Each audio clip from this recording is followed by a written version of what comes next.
बड़ी खबर, साथ ही बड़ा खुलासा भी। गोरखपुर में जिस तरीके से मासूमों की मौत हुई, इस पूरे बाल संहार कांड में एक बड़ा खुलासा हुआ है। बड़ा खुलासा ये कि 10 अगस्त को ही जो गोरखपुर के लोकल अखबार हैं, उनमें ये खबर साफ तौर पर छप गई थी कि ऑक्सीजन की सप्लाई कम हो चुकी है बीआरडी अस्पताल में, और साथ ही 10 तारीख तक ही सप्लाई हो पाएगी। यानी 10 तारीख को ये खबर छपी कि आज तक ही सप्लाई संभव हो सकती है। और इस बीच सरकार लगातार इस बात से इनकार कर रही है कि उससे इस बात की कोई जानकारी नहीं थी। निहारिका हमारे साथ जुड़ चुकी है, न्यूज रूम से सीधे उनका रुख करेंगे। निहारिका, एक चिट्ठी पहले सामने आई थी सेंट्रल पाइपलाइन ऑपरेटर्स की, जिसमें अस्पताल प्रबंधन को कहा गया था कि 10 तारीख को सुबह 11:20 पर 900 रीडिंग है और आज शाम तक ही सप्लाई हो पाएगी। सरकार ने कह दिया कि इस चिट्ठी की कोई जानकारी नहीं है, ऑक्सीजन सप्लाई की कमी की कोई बात उनके संज्ञान में नहीं आई।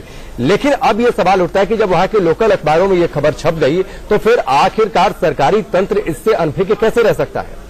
राकेश, वो शब्द आपने बोला था ना, बाल संहार, उसके पीछे का एक बड़ा खुलासा, एक बड़ी वजह इस पत्र में है जो मेरे पास है। सिर्फ लोकल अखबार नहीं, इस तरीके के ऑनलाइन न्यूज भी यहाँ पर छपी थी, जिसमें आगाह किया गया था कि बकाया 63 लाख न मिलने पर कंपनी ने बीआरडी मेडिकल कॉलेज को ऑक्सीजन की सप्लाई किस तरीके से रोकी। इस पर जो ये ऑनलाइन खबरें छपी हैं, जिसको दरकिनार किया गया, नजरअंदाज किया गया और सरकार अब लीपापोती में जुड़ी, उसकी बड़ी बातें आपको बता देती हूँ। 10 अगस्त, जैसा कि इसमें लिखा है, 10 अगस्त को ये न्यूज छपी थी, जिसमें लिखा था कि बीआरडी मेडिकल कॉलेज में ऑक्सीजन की सप्लाई का एक बहुत बड़ा संकट है, जो आगे दिक्कत करेगा, बाधा देगा। लिक्विड ऑक्सीजन की सप्लाई करने वाली जो कंपनी थी, जिसका नाम है पुष्पा सेल्स कंपनी, उसमें 63 लाख नहीं मिले थे, जिसके कारण ऑक्सीजन की सप्लाई रोक दी। जो आप कह रहे थे ना कि सरकार कह रही थी कि हमें कोई जानकारी नहीं, तो आपको बताते थे कि पत्र किस किस को लिखा था। बीआरडी मेडिकल कॉलेज के सेंट्रल ऑक्सीजन पाइपलाइन के ऑपरेटर्स ने मेडिकल कॉलेज के प्राचार्य, सुनिए, मेडिकल कॉलेज के प्राचार्य, मुख्य चिकित्सा अधीक्षक, एनएचएम के, नेशनल हेल्थ मिशन के जो नोडल अधिकारी, उनको पत्र लिखा था और इसके बारे में जानकारी दी थी, लेकिन इसको नजरअंदाज किया गया। ऑक्सीजन की सप्लाई करने से इसी कारण ये जो पुष्पा सेल्स कंपनी थी, उसने मना कर दिया। भुगतान नहीं हुआ तो सप्लाई में बाधा आ सकती है, बार बार उन्होंने रिटरेट किया था, लेकिन बावजूद इसके नहीं हुआ।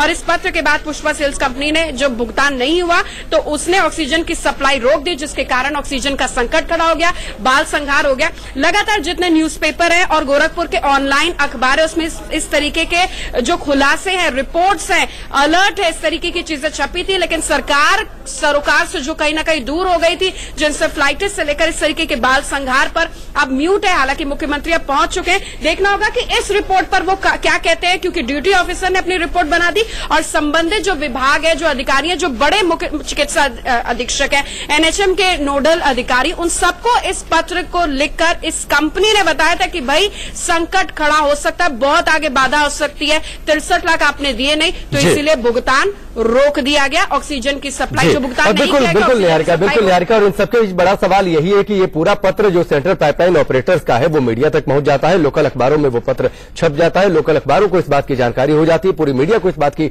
जानकारी हो जाती है। लेकिन इसके बावजूद सरकारी तंत्र ये कहता है कि उससे इस बात की कोई जानकारी नहीं कि ऑक्सीजन सप्लाई में कमी होने वाली है, या ऑक्सीजन सप्लाई में कमी की बात जो है उससे बताई नहीं गई। सवाल उठता है कि आखिरकार ये संभव कैसे है? वक्त